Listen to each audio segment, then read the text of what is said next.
He had it all: the corner office, the multi-million-dollar apartment, and the beautiful young woman on his arm.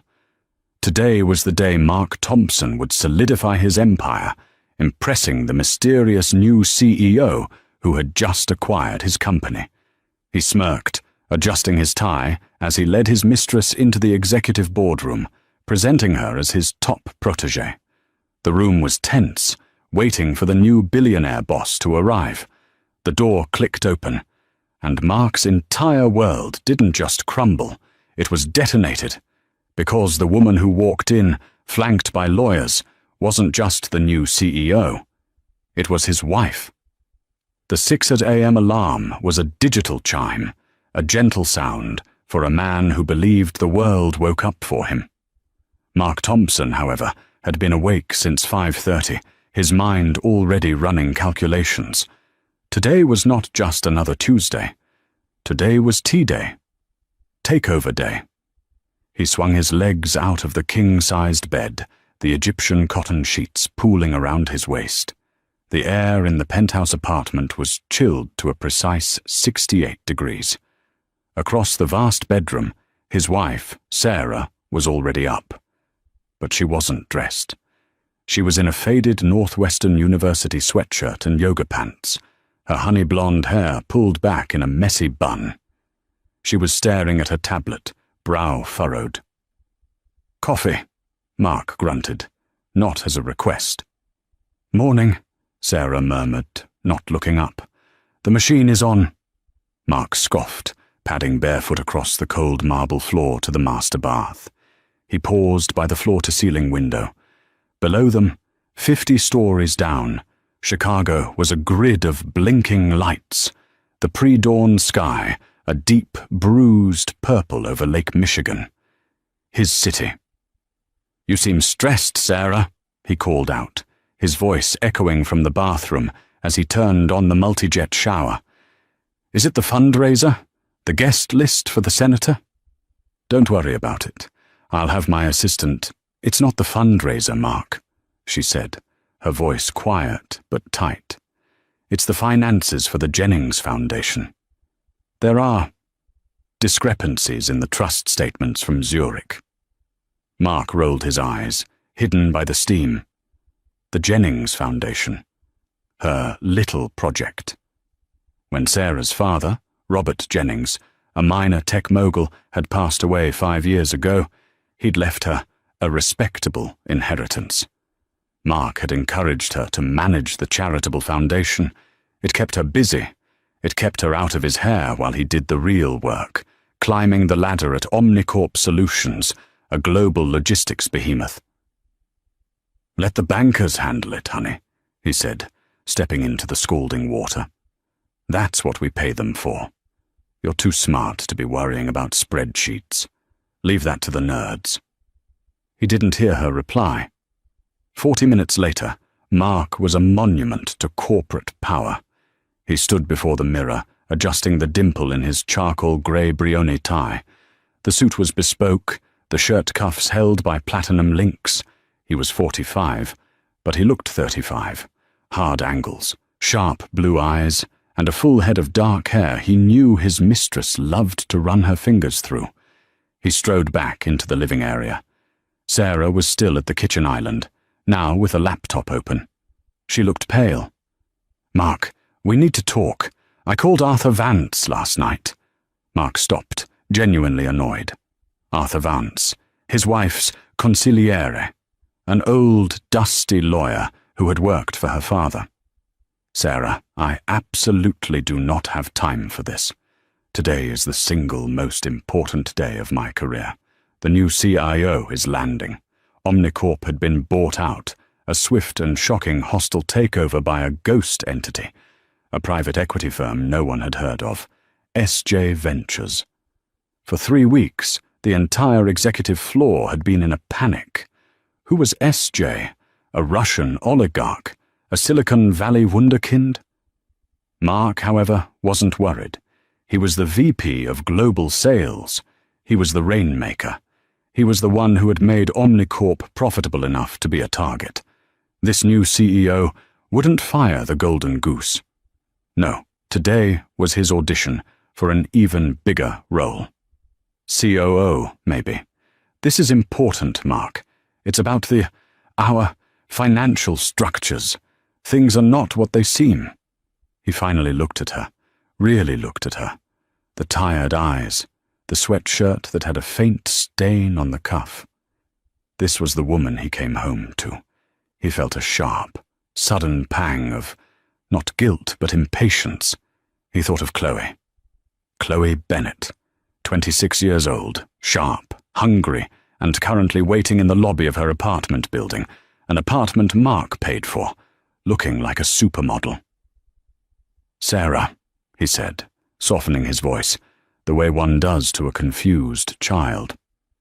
"Whatever it is, it can wait until tonight. I promise. We'll open a bottle of that Pinot you like." He kissed the top of her head. Her hair smelled like nothing. Just shampoo. He grabbed his leather briefcase. "I'll be late. Don't wait up." "Mark, wait," she called, standing up. I need you to know. Whatever happens today, I got to go, honey. Love you," he said, the elevator doors already dinging open in their private foyer. As the door slid shut, he was already on his phone. "Chloe, I'm 5 minutes out. Wear the red dress. No, not the burgundy. The stoplight red.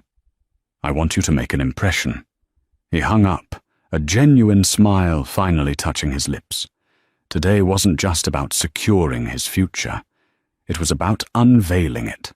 He'd been grooming Chloe for months, feeding her information, letting her assist on his biggest accounts.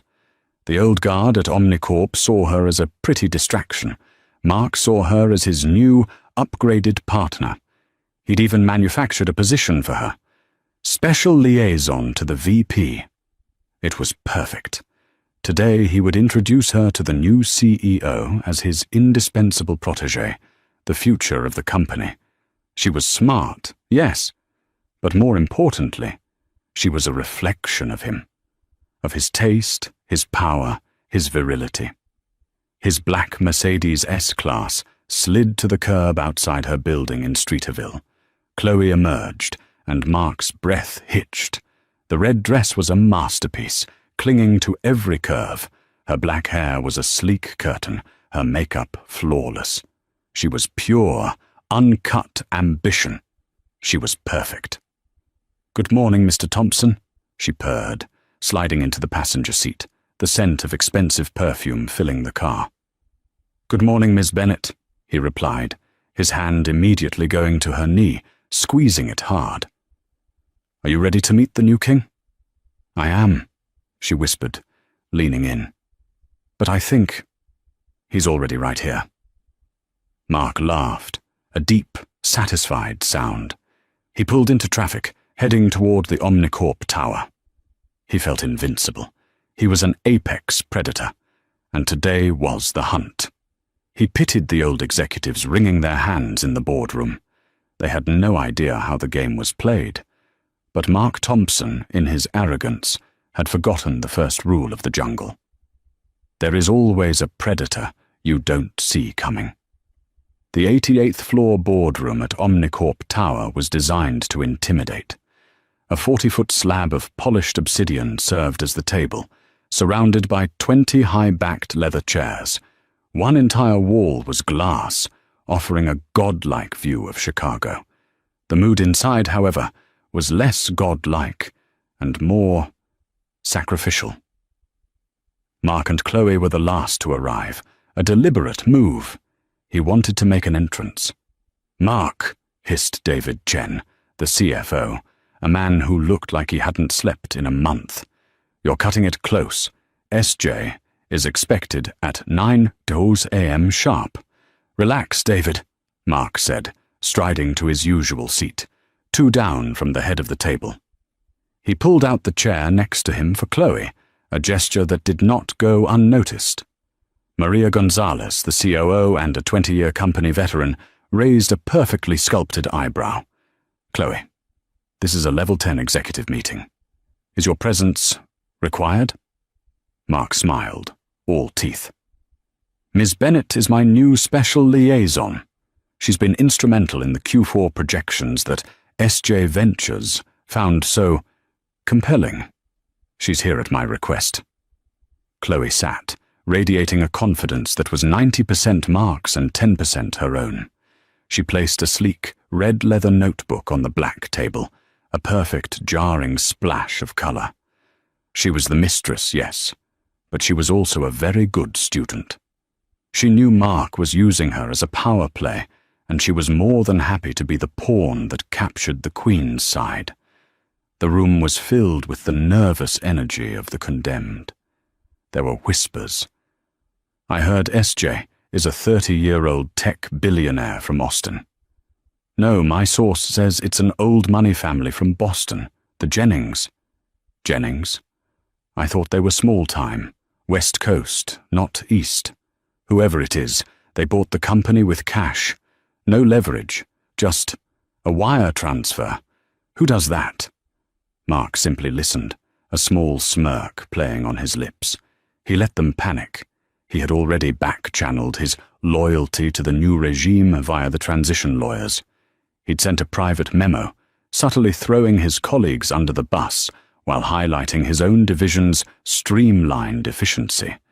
He'd pointed out David Chen's overly cautious accounting and Maria Gonzalez's antiquated logistics models. He leaned over to Chloe, his voice a low rumble. "See that? Fear. That's the smell of mediocrity. We don't smell like that, do we?"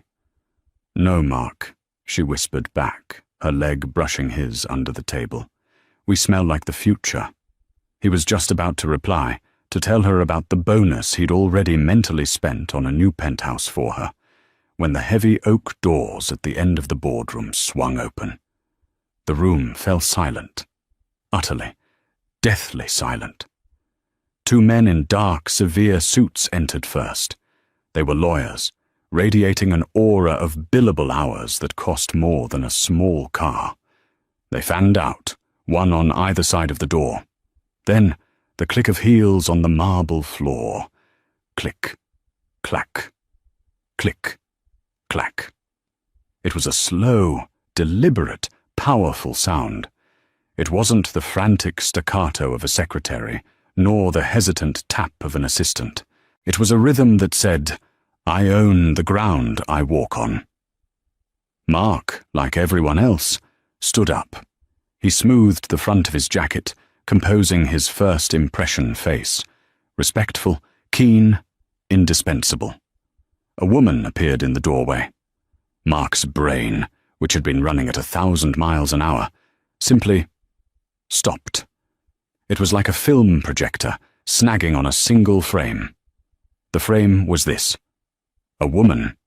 Her hair, no longer a messy honey blonde bun, was a sleek, sophisticated ash blonde bob that grazed her jawline. She wore a bespoke navy blue power suit that looked more armoured than tailored, a simple white silk shell underneath. No jewellery, save for a pair of severe diamond studs, and her wedding ring. Her face. It was Sarah's face, but all the softness was gone. The vague, distracted look was replaced by a gaze as sharp and cold as the view from the window. She wasn't pale. Her makeup was immaculate, professional. She looked formidable. Mark's mind scrambled, trying to make sense of the data. It's Sarah, but it's not. It's a mistake. She's here for the fundraiser. She walked into the wrong room. She's lost. He opened his mouth, a confused, pitying "hon" forming on his lips. But before he could speak, one of the lawyers stepped forward. "Ladies and gentlemen of the board, thank you for your time. Please be seated." They all sat, stiffly. Mark half fell into his chair, his eyes locked on his wife, who was walking, no, striding, to the head of the table. Chloe leaned in, her voice a tiny, confused whisper. "Mark? Isn't that—" Mark couldn't answer. His throat had closed. The blood was roaring in his ears, a sound like the ocean. The woman reached the head of the table. She placed a slim, silver laptop down and surveyed the room. Her gaze swept past David Chen, past Maria Gonzalez, past the other terrified VPs. Then her eyes landed on Mark. They paused for a single, excruciating second. There was no recognition, no anger, no betrayal. There was nothing. It was the look a CEO gives a piece of furniture. Then her eyes slid to Chloe, to the red dress, to the hand Chloe had protectively placed on Mark's arm. For a fraction of a second, the corner of the woman's mouth twitched. It wasn't a smile. It was the precursor to one. The lawyer spoke again. "It is my distinct honor to introduce you to the sole proprietor of SJ Ventures, the new chairwoman and chief executive officer of Omnicorp Solutions, Ms. Sarah Jennings." The name hit Mark like a physical blow. Jennings, her maiden name, SJ Ventures, Sarah Jennings. The room was filled with a stunned, shocked silence. David Chen's jaw was literally open. Maria Gonzalez looked like she'd been slapped. And Mark Thompson just stared. Sarah, Ms. Jennings, smiled, a bright, cold, reptilian smile. "Good morning, everyone," she said, her voice clear and strong, bearing no trace of the quiet murmur he'd heard just 3 hours ago. "I apologize for the abrupt nature of this transition. It was necessary. Now let's get to work. I've reviewed the Q4 projections and frankly, I am appalled." Her eyes found Mark's again, and this time they held. "Especially in our global sales division." The world in Mark Thompson's head had shrunk to a single, pulsing pinpoint of sound, the click of Sarah's heels. The air in the boardroom, once chilled to a perfect 68 degrees, now felt suffocating. He couldn't draw a proper breath. His Brioni suit, his $5,000 armor, felt like a wool-blend coffin. "Mark?"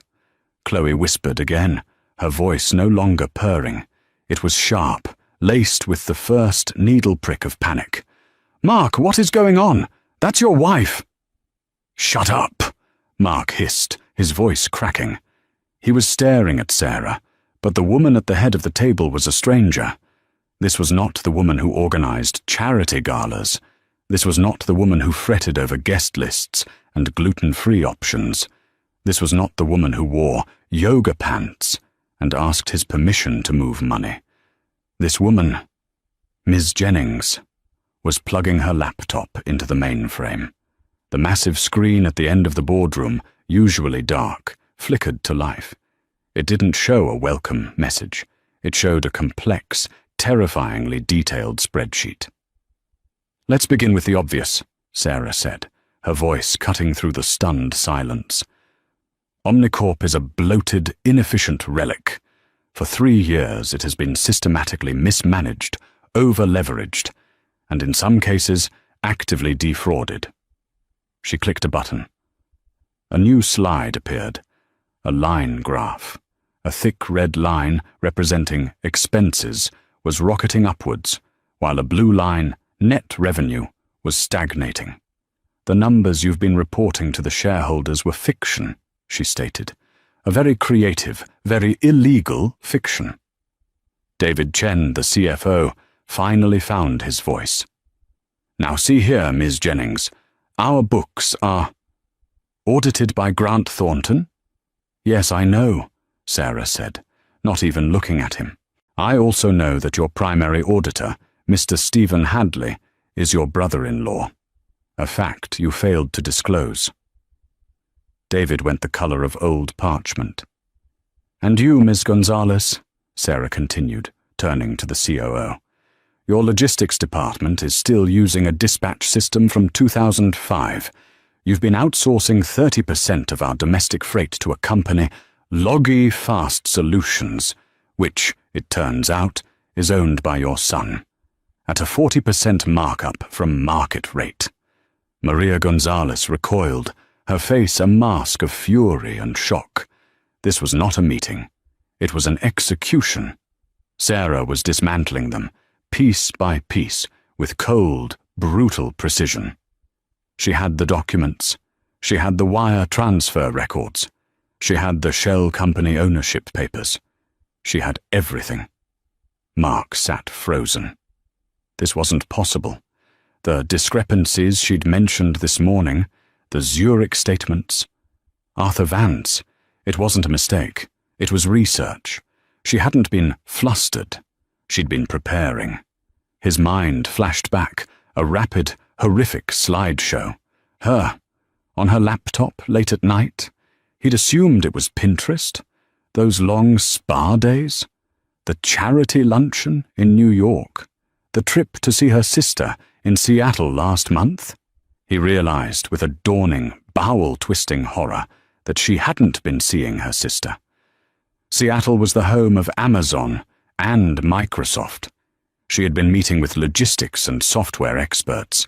She'd been building her case, and the money, the respectable inheritance from her father. Mark had always assumed it was a few million tied up in trusts, enough to fund her hobbies. He had been wrong. He had been so very wrong. Robert Jennings hadn't been a minor tech mogul. He had been a silent one. He'd been one of the original angel investors in a little search engine company in the late 90s. Mark had married one of the wealthiest women in the country, and he had treated her like a mildly incompetent intern. And now, Sarah said, her voice dropping, we come to the star of the company, the global sales division. The screen changed. It was a picture of Mark, smiling, at a golf tournament. Then a new slide, a list of expenses. Mr. Mark Thompson. It was the first time she had used his name. It sounded alien. You, Mr. Thompson, are a fascinating case. Your sales numbers are impressive, almost too impressive. She clicked. Let's look at the Omega account, your biggest client. They accounted for 20% of all new revenue last quarter, but the Omega account doesn't seem to exist. The address is a P.O. box in the Cayman Islands, and the $10 million retainer they paid us last month, our new audit traces it back. She clicked again. A complicated flow chart appeared. The money had been routed from a bank in Zurich. Her bank. You've been cooking the books, she said, her voice a soft, dangerous whisper. You've been inflating your own sales numbers by moving my money into the company accounts, disguised as client payments, all to make yourself look like a rainmaker, all to justify. She clicked one last time. The screen filled with invoices. Invoices for a lease on an apartment in Streeterville. Receipts from Cartier for a Panther watch. Travel expenses for 2, first class to Paris, for a sales conference that never existed. And, finally, a corporate payroll entry, Sarah said, her voice dripping ice, for a Ms. Chloe Bennett, position, special liaison, salary, $250,000, approved by, she zoomed in on the signature, Mark Thompson. Chloe made a small, strangled sound. She was staring at the screen, her face ashen. She wasn't just the mistress. She was evidence. She was Exhibit A in his career-ending fraud. Mark, Chloe's voice was trembling. You told me that was a signing bonus. You told me the company approved it. Mark couldn't speak. He was vibrating. The predator had become the prey. The lion's den was, in fact, an abattoir, and he was the one on the hook. Sarah, Ms. Jennings, closed her laptop. The screen went black. She walked slowly from the head of the table, her heels echoing in the tomb-like silence. She stopped right behind Mark. He could smell her perfume. It wasn't the light, floral scent she used to wear. This was something dark, expensive, and smoky, like sandalwood and ash. She leaned down, her mouth close to his ear. The rest of the room, the other executives, faded away. It was just them. You thought I was stupid, she whispered, her voice so low only he could hear it. "You thought I was a hobby? You thought I was decor? You thought I was just the wife?" He shuddered, a full-body tremor. "You," she continued, her breath warm on his ear, "were a project, Mark. A project I was running to see how much incompetence and betrayal I could tolerate. Turns out my tolerance has a limit." She straightened up, addressing the room again, her voice back to its steel trap crispness. "David. Maria. You're fired. Your breach of fiduciary duty is profound. Security will escort you from the building. Your things will be mailed to you. If you contest this, I will file criminal charges. Am I clear?" David and Maria, utterly broken, just nodded. Security guards who had been waiting outside the door entered and flanked them. "The rest of you," Sarah said, "are on probation. You will report to my new COO, Mr. Arthur Vance, who will be here this afternoon." Arthur Vance, the old, dusty lawyer, her consigliere. Sarah walked back to the head of the table. She looked at Chloe, who looked like a terrified child in a very expensive, very red dress. "Miss Bennet," Sarah said, "your position here is redundant, as is your presence. Security?" One of the guards turned to Chloe. "Ma'am, please come with me." Chloe looked at Mark, her eyes wide with desperation, and, for the first time, pure, unadulterated hatred. "Mark, say something. Tell her." Mark looked at his wife, his CEO. Sarah just watched him, an eyebrow raised, a flicker of cruel amusement in her eyes. "Go on," the look said. "Defend her." Mark Thompson looked down at the obsidian table, at his own pathetic reflection. He said nothing. A small, broken sob escaped Chloe's lips. You bastard." She grabbed her red notebook and stumbled out of the room, the guard following closely. Now the room was empty, save for Mark and the remaining, terrified VPs. Mark was the last one left, the elephant in the room. He was shaking. "And you, Mr. Thompson," Sarah said, tapping her pen on the table, "you're not fired." Mark's head snapped up. A tiny, insane spark of hope flickered. "She still loves me. It's a test, a power play. She'll still—" "Oh no," Sarah said, as if reading his mind. "Firing you is too easy. Firing you is a gift. You don't get a gift, Mark." She smiled. It was the coldest, most terrifying thing he had ever seen. "You, Mark, get to stay. You will report to me. Your global sales division is dissolved. Your new title is, let's call it Special Projects Manager. Your first special project. You will be personally overseeing the full audit and liquidation of every fraudulent account you created. You will undo, piece by piece, every lie you ever told this company, and you will do it from the intern cubicle on the 12th floor." She leaned forward.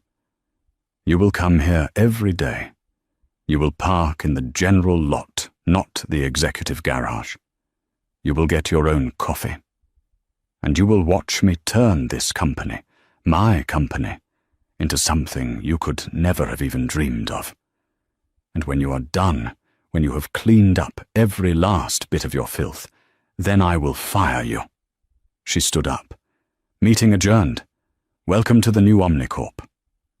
She turned and walked out of the room, her heels clicking, leaving Mark Thompson alone in the dark, silent boardroom, a living ghost in a $10,000 suit.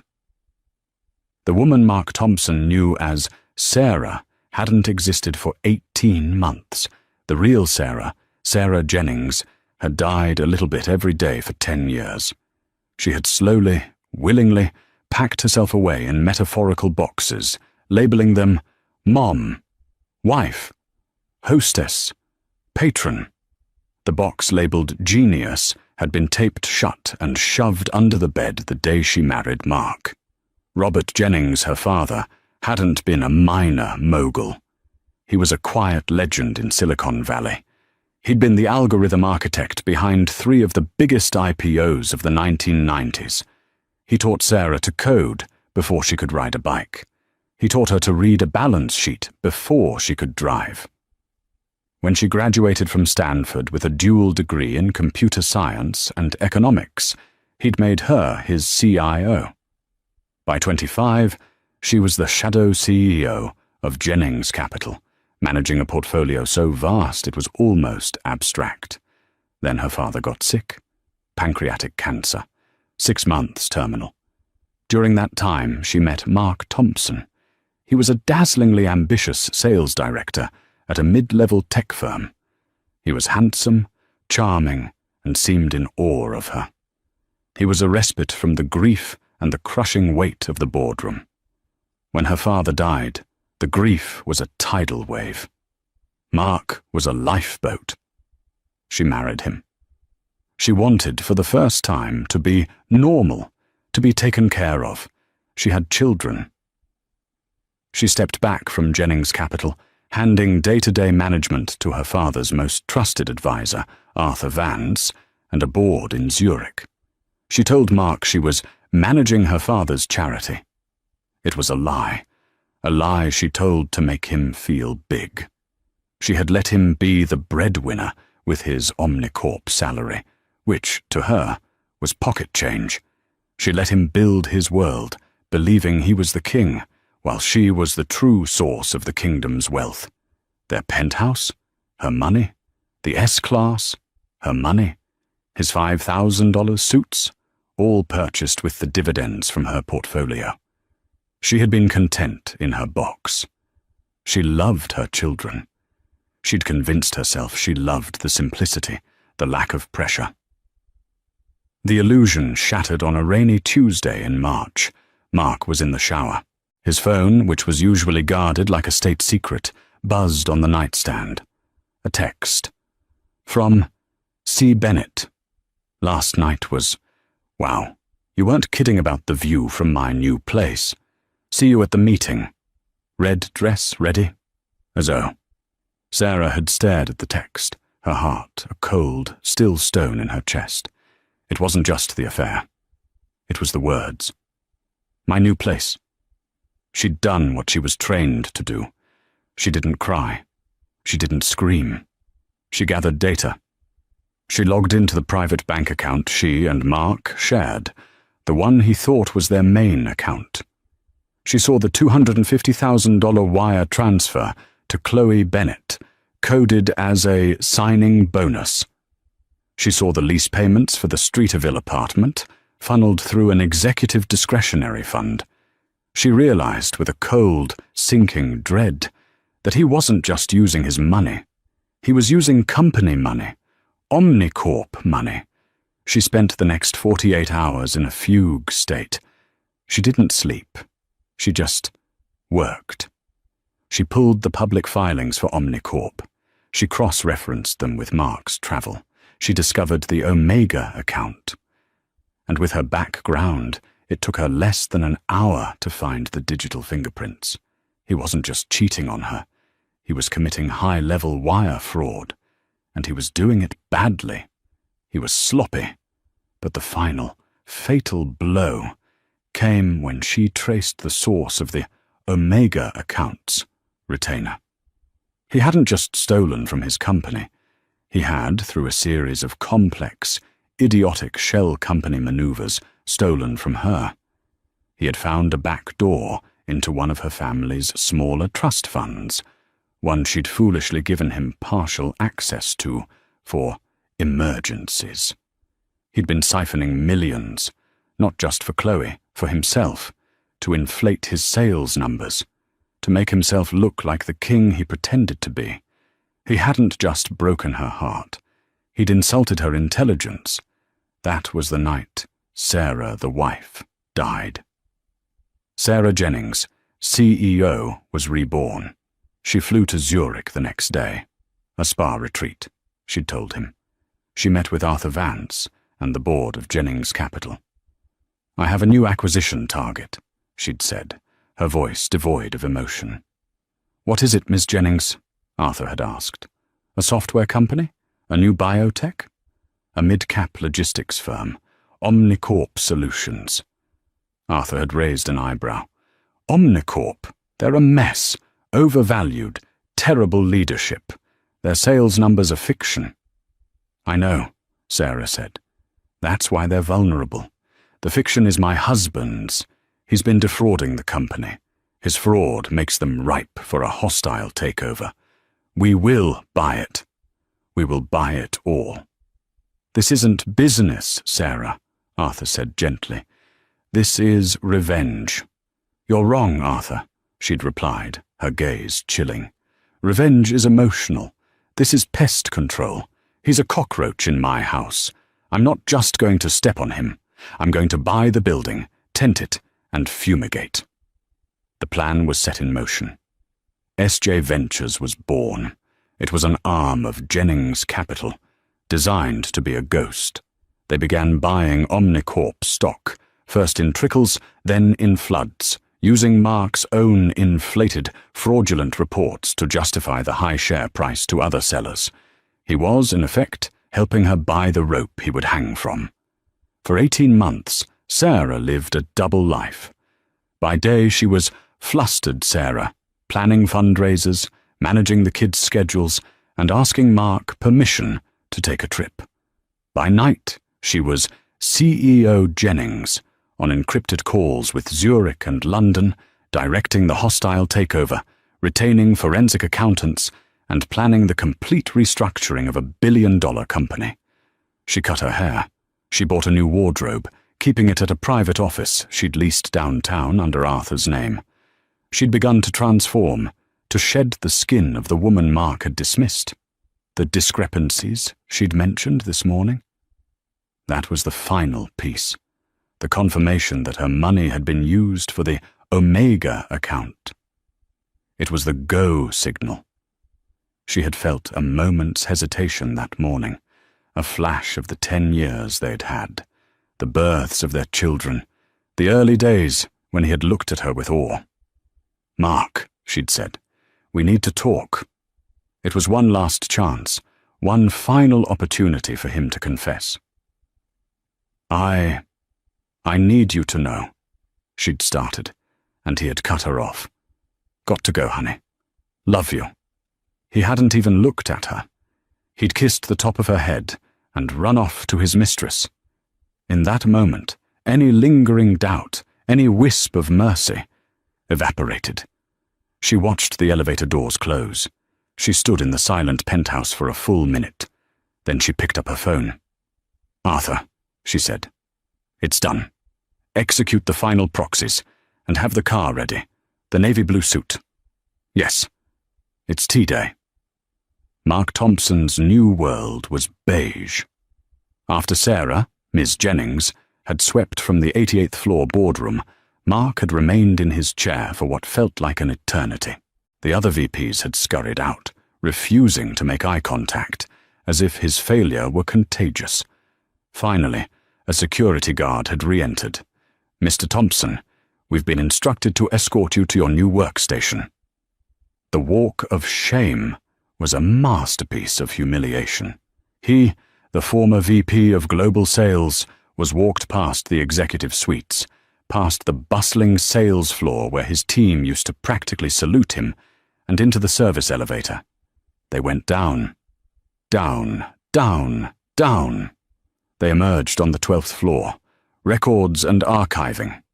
The 12th floor was a fluorescent-lit hell. The air smelled of stale coffee and dusty paper. There were no floor-to-ceiling windows, just small, square portholes that looked out onto a brick air shaft. His new office was a cubicle. Not even a full cubicle. A half-height, beige fabric rectangle, identical to the 20 others around it.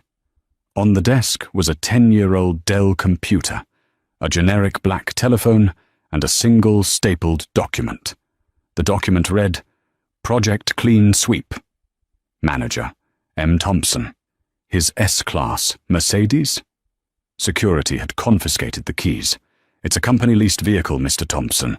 Your lease privileges have been revoked. His parking pass was deactivated. His corporate Amex declined. For the next week, Mark Thompson learned the true meaning of power. It wasn't about shouting or firing people. True power was control. Sarah, no, he had to stop thinking of her as Sarah. Ms. Jennings controlled his new reality. He was a pariah. The 12th floor workers, mostly older employees waiting for retirement, gave him a wide berth. They knew who he was. They knew what had happened. They treated him with a terrifying mixture of fear and pity. His job, as outlined in the memo, was exactly as she'd threatened.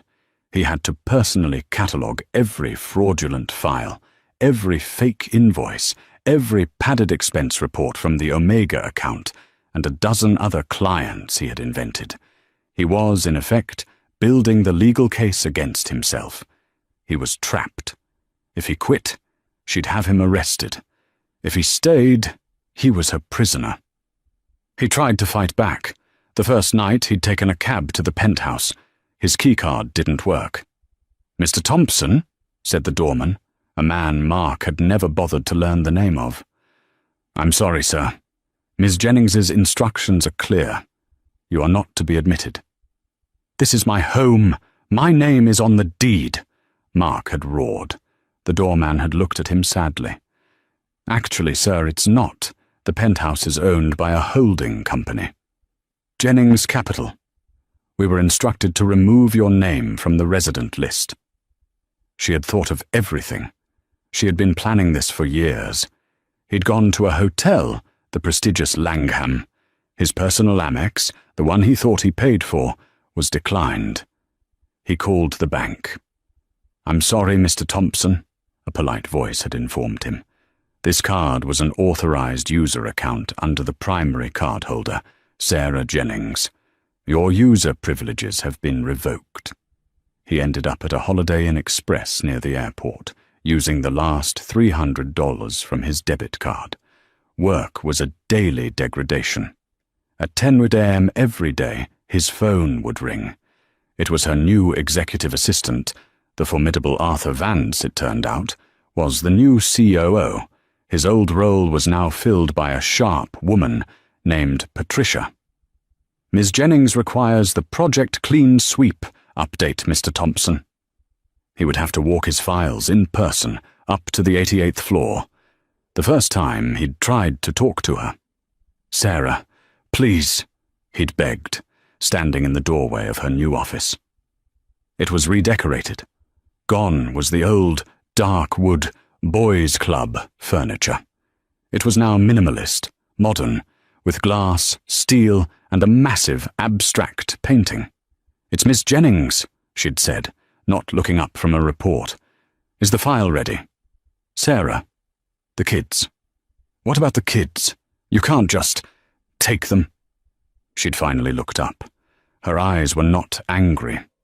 They were just tired. "I'm not taking them, Mark. I'm protecting them. From you. From the example you've set.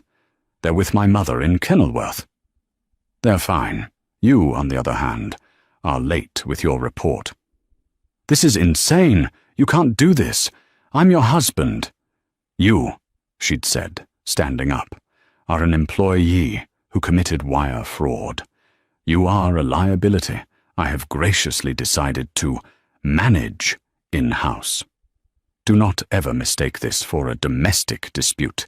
This is a corporate restructuring. Now, put the file on the desk and return to the 12th floor. You're burning daylight." He'd thrown the file on her desk and stormed out. But as he waited for the elevator, he'd heard her voice, clear and strong, on a conference call. "Yes, Mr. Bezos, I agree. The drone delivery logistics are the key. We're forecasting a 200% increase in efficiency by Q3. Bezos." She was on a call with... Mark had felt sick. He had been playing checkers while she was playing 3D chess across the globe. The final twist of the knife came 2 weeks into his sentence. A new employee was assigned to the cubicle next to him. It was Chloe Bennett. She looked terrible. Her high-fashion wardrobe was gone, replaced by a cheap pantsuit from a department store. Her defiant fire was extinguished. She wouldn't look at him. "Chloe," he'd whispered, horrified. "Shut up, Mark," she'd hissed, her voice thick with venom. "What? What are you doing here?" "She offered me a deal," Chloe said, her eyes fixed on her new, ancient computer. "Miss Jennings. She found me. I was about to be evicted. She said she wouldn't sue me for my part in the signing bonus if I came to work here, in records, for minimum wage." "Why? Why would she?" Chloe had finally looked at him. Her eyes were red-rimmed, but dry and hard. "Because she wants you to have a colleague. She wants you to sit here, every day, next to the woman you destroyed your life for. She wants you to look at me, and she wants me to look at you, and she wants us both to know that she won." Chloe turned back to her screen. "Now leave me alone. I have to alphabetize invoices from 2010, and so do you." Mark stared at the beige wall of his cubicle. He was not just in a prison. He was in a specially designed exhibit at the zoo, and the zookeeper was his wife. The human mind can only absorb so much humiliation before it cracks. Mark Thompson, who had defined his entire existence by the reflection he saw in other people's eyes, admiration, envy, desire, was now invisible. Or worse, he was an object of pity and contempt. He was trapped. His days were a monotonous cycle of sifting through his own corruption. His nights were spent in a single-bed room at a motel by the highway, the stench of industrial bleach clinging to the sheets. He had sold his platinum cufflinks for cash. He was eating at vending machines. He watched, from the 12th floor, as Ms. Jennings transformed Omnicorp. Memos went out. The old guard was gone. New, bright, terrifyingly competent executives were brought in. Maria Gonzalez's antiquated logistics system was ripped out and replaced with a cutting-edge AI dispatch. The company, which had been bleeding cash, was suddenly thriving. The trade papers were calling her the Iron Lady of Logistics. A visionary. Mark, meanwhile, was cataloguing receipts for champagne he didn't even remember drinking. The greatest torment, however, remained Chloe. She sat 10 feet away, a living monument to his failure. They never spoke. The silence between them was thick and toxic, filled with everything he had promised and everything she had lost. He had looked at her one day, really looked at her, and felt nothing. The fire, the ambition, the stoplight red dress. It was all gone. She was just a tired, angry woman in a cheap suit, and he realized with a sickening lurch that he had never seen her at all. He had only seen a younger, more flattering mirror of himself. Now, the mirror was shattered. One rainy Thursday, 6 weeks after Tea Day, he finally broke. He was on his way to the 88th floor to deliver his weekly confession file. He'd been reduced to this: a delivery boy. He stepped into the executive elevator, and just as the doors were closing, a hand shot out. The doors opened. It was Sarah, Ms. Jennings. She stopped, seeing him. It was the first time they had been truly alone, in a confined space, since the boardroom. He was carrying a stack of beige folders. He smelled faintly of the motel's soap. She was in a sharp, cream-colored dress, holding a slim leather portfolio. She smelled, as always, of sandalwood and victory. She nodded at him curtly, "Mr. Thompson," and stepped in, pressing the P button for the private penthouse garage. The doors closed. The elevator began its smooth, silent ascent. The silence was deafening. He could hear her breathing. He could see his own reflection in the polished steel walls standing next to her. He looked ruined. And it was in that reflection that something in him snapped. "You're enjoying this, aren't you? he whispered, his voice hoarse. She didn't look at him. I'm enjoying a 30% increase in share value, yes. No, this, he spat, gesturing between them. Me, the 12th floor. Chloe, the motel. You'll love it. You love watching me crawl. She turned her head, her gaze slow and analytical. No, Mark, I don't. I'm disappointed. Disappointed? He let out a bark of laughter, a broken, ugly sound. You destroyed my life. You took my job, my home, my children. And you're disappointed? I'm disappointed, she said, her voice still calm, but with a new edge. That the man I married, the man I built a life with, the man I gave 2 children to, was this weak, this stupid. I am not stupid, he roared, his hands clenching on the folders. I built that sales division. I made that company. You didn't, she shot back, the ice finally cracking, revealing the fire beneath. You were a parasite, Mark. You were feeding off my money to make yourself look good. You were committing fraud so you could impress a 26-year-old girl with my inheritance. You didn't build anything. You were just a very expensive, very arrogant costume. The elevator chimed, passing the 80th floor. You think this is about Chloe? He sneered, falling back on his oldest, ugliest defense. You're just jealous. You couldn't stand that I wanted someone young, someone alive. Sarah stared at him. And then, the most terrifying thing of all happened.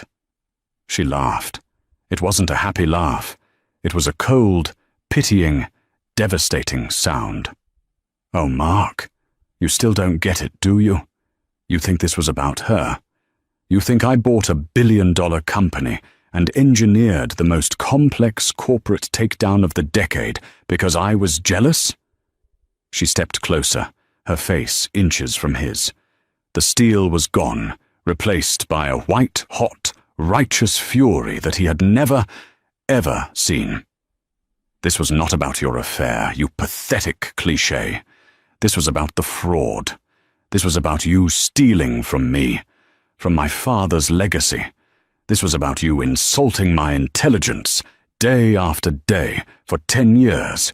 You treated me like the hired help. You dismissed me. You, with your one talent, lying, dared to look down on me. The elevator dinged. The doors opened to the 88th floor. You, she said, her voice dropping back to a lethal whisper, were a mistake.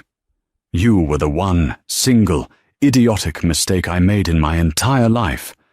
And I am simply correcting it. She stepped out of the elevator. By the way, Mr. Thompson, she called back, not bothering to turn around, your Project Clean Sweep is complete. I've cross-referenced your files with the full forensic audit. He stood, frozen in the elevator. What does that mean? It means your services, she said, are no longer required. She smiled, the same cold smile from the boardroom. You're fired. The elevator doors slid shut, sealing him inside, leaving him alone with his reflection. Fired. It should have been a relief. But he knew, as the car began its descent, what this meant. She didn't need him in the cubicle anymore. She had her confession. She had her case. She had him. When the elevator doors opened in the main lobby, 2 police officers were standing there, waiting for him. Mark Thompson, one of them said, stepping forward. Mark dropped the files. You're under arrest for wire fraud, embezzlement, and conspiracy. As they cuffed him, he looked up, past the lobby, all the way to the 88th floor. He couldn't see her, but he knew she was there, watching. The architect, the zookeeper, the CEO. The trial of Mark Thompson was not the sensational media circus he might have secretly craved. Sarah Jennings, with her characteristic brutal efficiency, ensured it wasn't. It was a quiet, federal proceeding. The evidence was not salacious texts or pictures of Chloe in a red dress. The evidence was spreadsheets, wire transfers, shell company charters. It was the Omega account files, meticulously organized by Mark himself from his 12th floor cubicle. It was a slaughter. He was charged with 3 counts of wire fraud and 1 count of embezzlement. His high-priced lawyer, paid for by the last-ditch sale of his one remaining asset, a vintage watch Sarah hadn't known about, tried to argue he was a pawn, that he was framed by a vengeful wife. The prosecution, and by proxy, Sarah's new corporate counsel, led by Arthur Vance, simply played the recording of Sarah's first boardroom meeting. The slide deck, the invoices for the Cartier watch, the lease. And then they put Chloe Bennett on the stand. Chloe, no longer in her records uniform, was composed. She testified that Mark had represented the $250,000 as a legitimate, board-approved signing bonus, that he had told her the apartment was a corporate lease for high-value clients. She was a victim, she claimed, of his lies. Whether it was true or not didn't matter. It was believable, and it sealed Mark's fate. He was found guilty on all counts. The judge looked at him with disdain. "Mr. Thompson, you were a man who had everything. A high-paying job, a beautiful family, and you squandered it, not out of need, but out of simple, unadulterated greed and arrogance. You stole from your partners, you stole from your wife, and you defrauded your own company. It is the judgment of this court that you be sentenced to 8 years in a federal minimum security correctional institution." 8 years? The gavel fell. Mark, in his ill-fitting, off-the-rack suit, simply crumpled. Sarah was not in the courtroom. She was, at that exact moment, ringing the opening bell at the New York Stock Exchange. Omnicorp Solutions, having been restructured, rebranded, and merged with a tech division from Jennings Capital, was relaunching. Its new stock ticker, SJV. The share price tripled in the first hour. She stood on the balcony, confetti raining down, flanked by a triumphant Arthur Vance and her new board. She was the new face of American logistics, a Silicon Valley mind with a Wall Street execution. A reporter shouted, "Ms. Jennings, your ex-husband was just sentenced. Any comment?" Sarah didn't flinch. She smiled brightly for the cameras. Omnicorp is, and always has been, focused on the future. We have zero tolerance for the unethical practices of the past. We are thrilled to be moving forward. She had, in the end, erased him. The final ledger was settled. Mark Thompson was a federal inmate. Chloe Bennett, having cooperated, was given a severance package and disappeared, likely to find another Mr. Thompson in another city. The old executives, David Chen and Maria Gonzalez, faced their own civil lawsuits and were forced to pay back millions, their careers over. And Sarah Jennings? She left the NYSE and flew home, not to the cold penthouse, but to the sprawling, warm estate in Kenilworth, where her children were staying with her mother.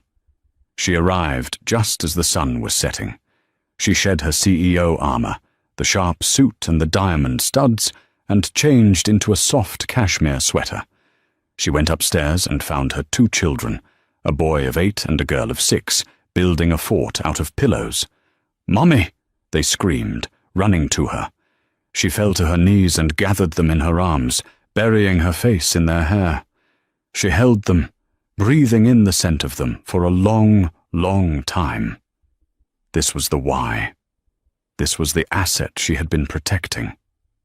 "I'm home," she whispered. "Did you win your meeting, Mummy?" her son asked. Sarah Jennings pulled back, a genuine, warm smile finally reaching her eyes, a smile Mark Thompson had not seen in years and would never see again. "Yes, sweetheart," she said, kissing his forehead. "Yes, I did. The company is safe now." She had cleaned her house, The pest was gone. The ledger was balanced, and for the first time in a decade, Sarah Jennings was finally, completely free. And that is how you settle a score. Mark Thompson thought he was the king, but he forgot he was married to the Empress. He built his little castle on her land, and she simply bulldozed it. This wasn't just revenge. This was a total corporate and personal reacquisition, a story of underestimation, of hidden power, and of the final, devastating receipt.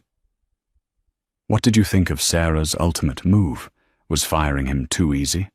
Or was the 12th floor cubicle, right next to his mistress, the most perfect, coldest served dish of all time? Let me know your favorite twist in the comments below. If you love stories where the underestimated underdog reclaims everything, do me a favor and hit that like button. It truly helps the channel. Share this video with anyone who needs a reminder of what happens when you mistake a lioness for a kitten. And most importantly, if you want more stories of drama, karma, and epic takedowns, make sure you subscribe and turn on all notifications. You won't want to miss the next one.